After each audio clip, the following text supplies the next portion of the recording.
Splish splash, we're giving D.C. a bath. 47 spent $14 million restoring the reflecting pool. It used to be a national embarrassment. It leaked, it smelled, it barely reflected. He wanted to make it beautiful again because we deserve it. Not because of who we are, but because it's our birthday.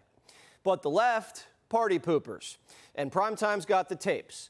The Department of Interior gave us a look at individuals suspected of vandalizing the reflecting pool. Now, we haven't been able to verify the video, but take a look.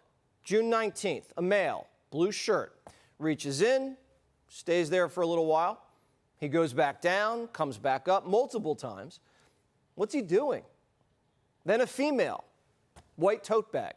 She reaches in, needs a better angle, sets the bag down, dives in a little deeper. And we don't know who these people are. No one was stopped or questioned by police, so no arrests. And we don't have the police report yet. But what are they doing with their hands in the pool? Are they cutting the lining? Are they peeling off the paint? Now, we don't know if they're committing a crime.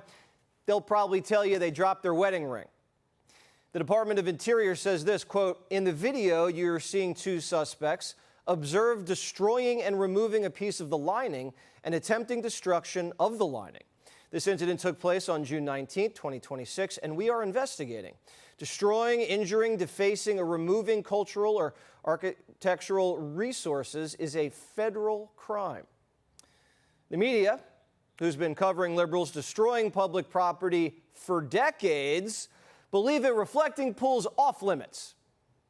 They've toppled statues of our founders, spray-painted monuments, burned the church outside the White House, but they think Trump was the one who destroyed the reflecting pool. Check this out. That American flag blue paint, it's peeling away. The $14 million job to redo the bottom of this reflecting pool is falling apart before our eyes. The algae is still here, but the paint appears to be going away. Maybe the contractors screwed up the pool, and they're fixing it. But we have a hunch there was also foul play. And we could be wrong, but we're seeing preliminary reports alleging vandalism. Incident 1, June 9th. A week after they started filling it with water, the report says someone slashed a 20-foot section of the liner overnight. Razor blade slashes. The New York Times described them as two 171-foot blade cuts. They also ripped the fence tops off and threw them into the pool. Then, June 19th, a witness watched a man record himself on his phone while ripping the liner with his bare hands. A Park Service employee told him to stop. He said they were, quote, awfully sensitive about the pool and kept going. The National Guard had to physically stop him. When they searched him, his hands and gloves were wet. He was charged with 4 counts. Turns out that suspect is the Olympian, the guy he showed you last night, the canoer, who says he did nothing wrong.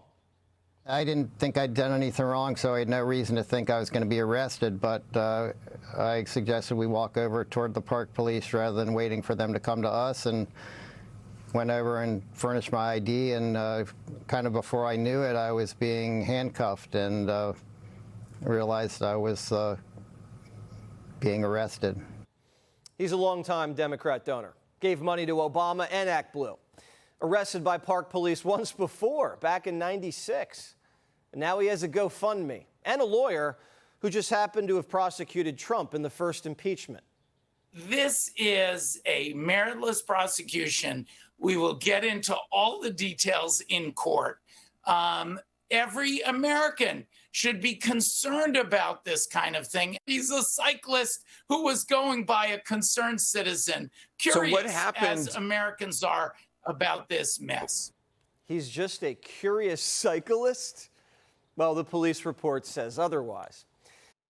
Be sure to like and subscribe for all the Fox News latest on YouTube, and catch full shows streaming now on Fox One.